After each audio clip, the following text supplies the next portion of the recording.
Hello, my enthusiasts. Welcome back to a brand new week. So that means a brand new segment of Nintendo News covering the news that came out last week.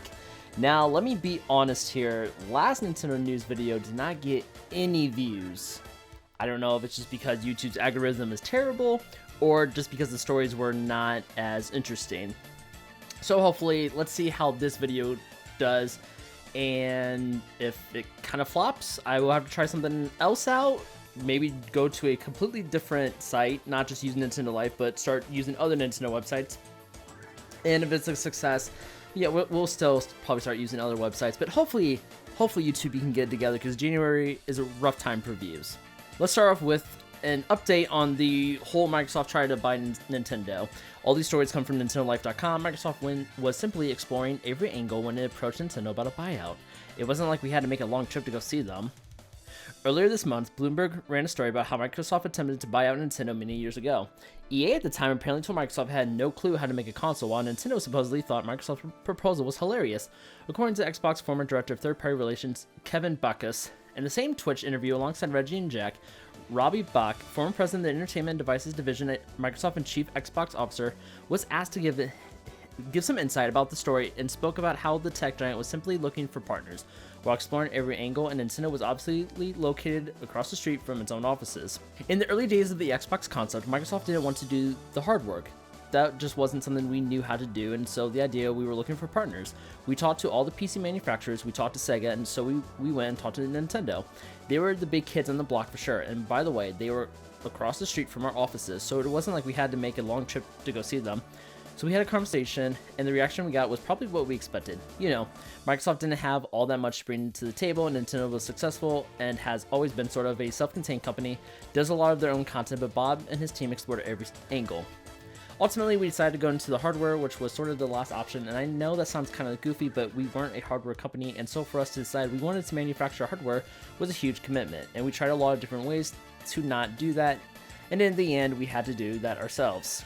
Bach further explained how Microsoft was apparently encouraged by third-party companies like Electronic Arts, who wanted somebody else to compete with Sony and Nintendo. In the end, the decision was to go ahead with the Xbox. I mean, ironically, the number of people who were telling us we should do the hardware was actually third-party publishers. People like Electronic Arts and Activision, and those guys, they wanted somebody to compete with Sony and Nintendo. So having a third party in the marketplace was good for them.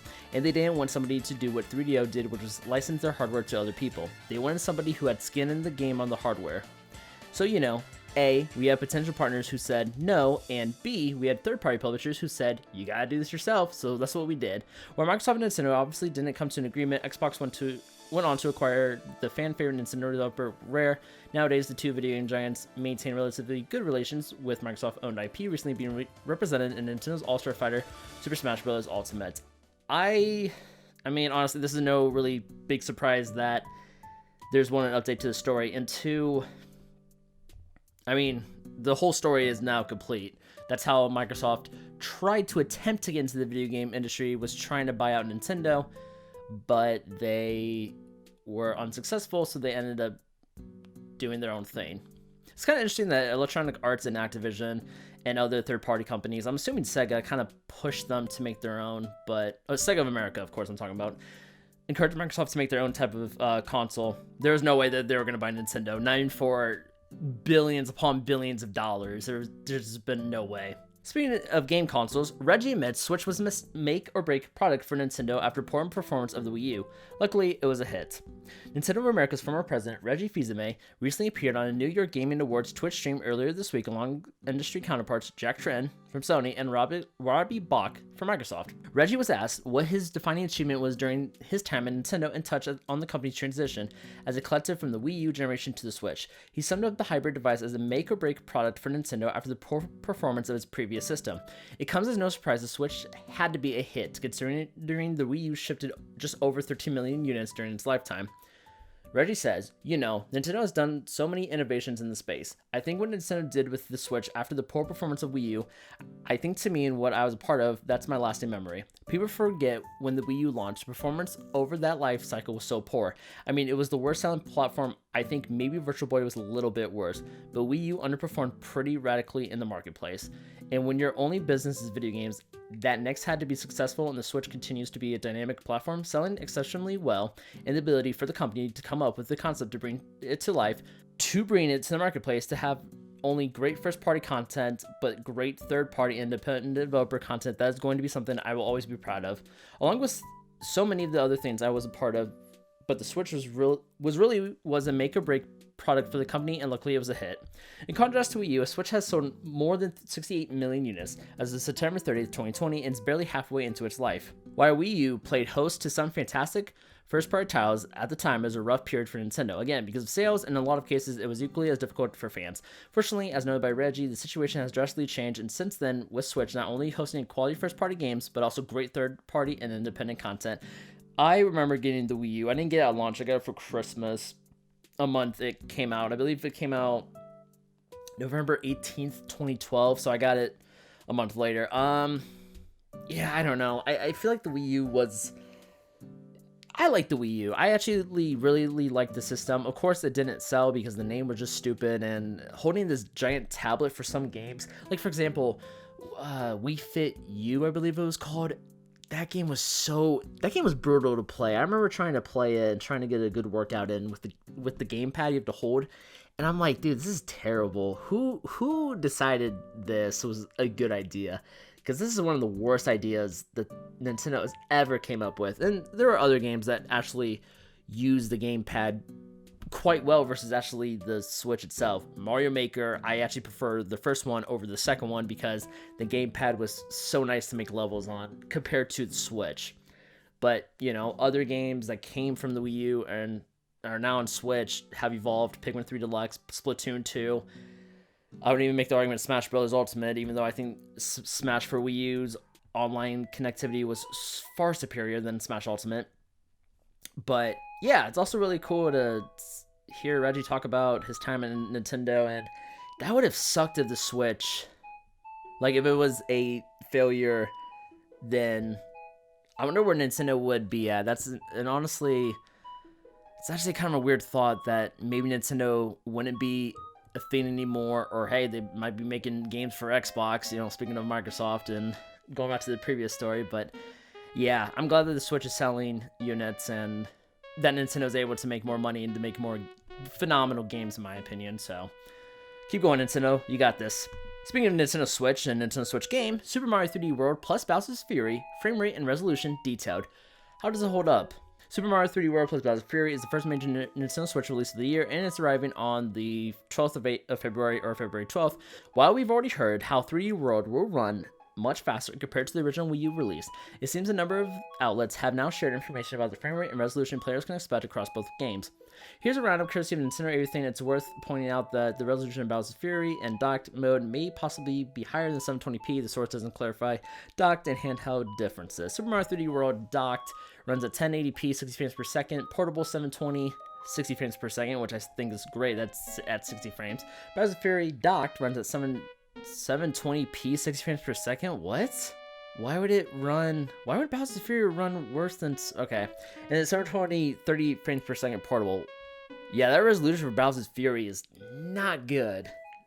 For the sake of the comparison, the original 3D World game on Wii U was 720p, 60 frames per second. While the above details are enough to get an idea how this upcoming Switch release will perform, once again, the resolution of Bowser's Fury in docked mode isn't fully confirmed just yet. It was a bit higher, though.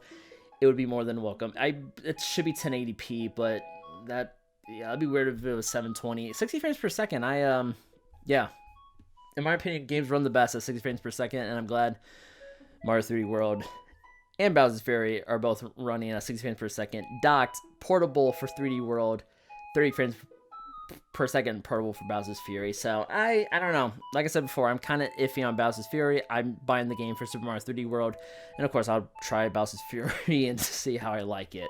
Speaking of a maybe Nintendo upcoming Nintendo game, a 2019 rumor about Gen 4 Pokemon remakes might be coming true. Could possibly include Let's Go Catching mechanics. Next month marks 25 years since the release of the first Pokemon titles on the original Game Boy. One of the biggest rumors currently doing the rounds is the possible return of the 2006 Nintendo DS entries, Pokemon Diamond and Pearl. Please be real. If not, I'm going to be really disappointed. It's believable enough when you look at the current timeline of Pokemon releases, but what else is there apart from the recent claims made by the Spanish fan site Central Pokemon that says sources close to the project have confirmed remakes will be reviewed next month? Well, read on. According to a post over on the Gaming Leaks and Rumors subreddit, a 4chan message dating back to October 2019 might have been teasing something all along. While sources from this particular corner of the net aren't always taken seriously, this possible leak is now getting some exposure.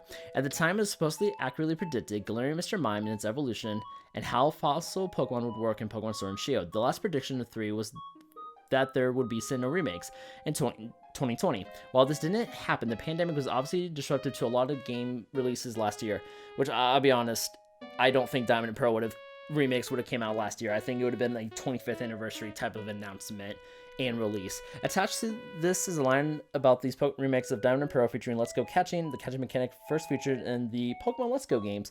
Interestingly, though, Central Pokemon earlier this month said these rumored remakes wouldn't be all that similar to the 2018 releases, closer to the style to the DS titles. I'm hoping that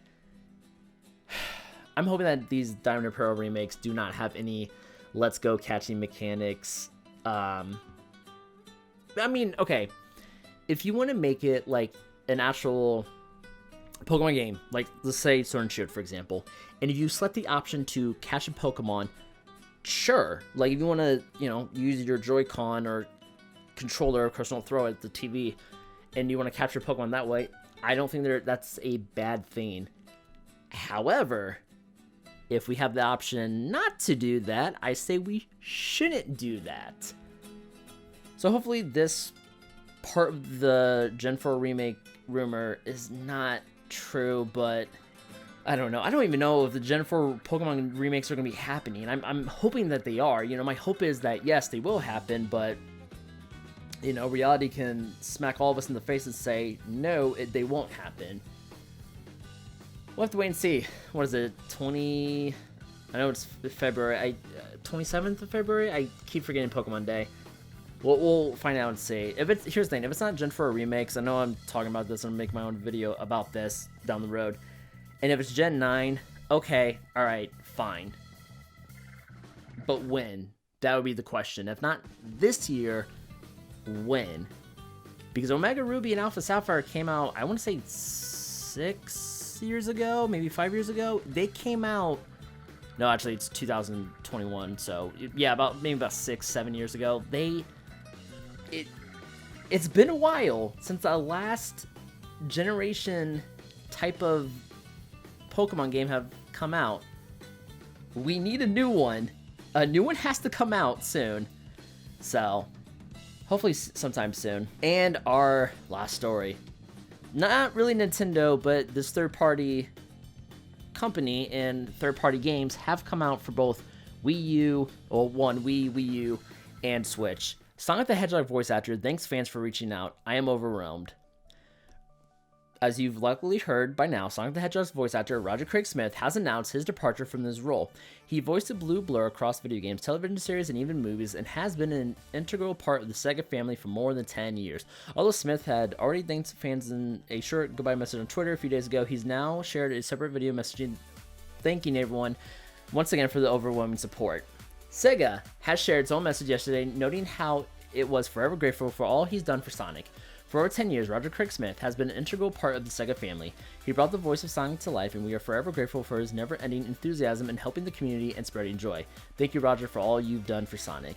And just to make it clear, Roger hasn't retired from voice acting, he's simply moving on from his role as the voice of Sonic.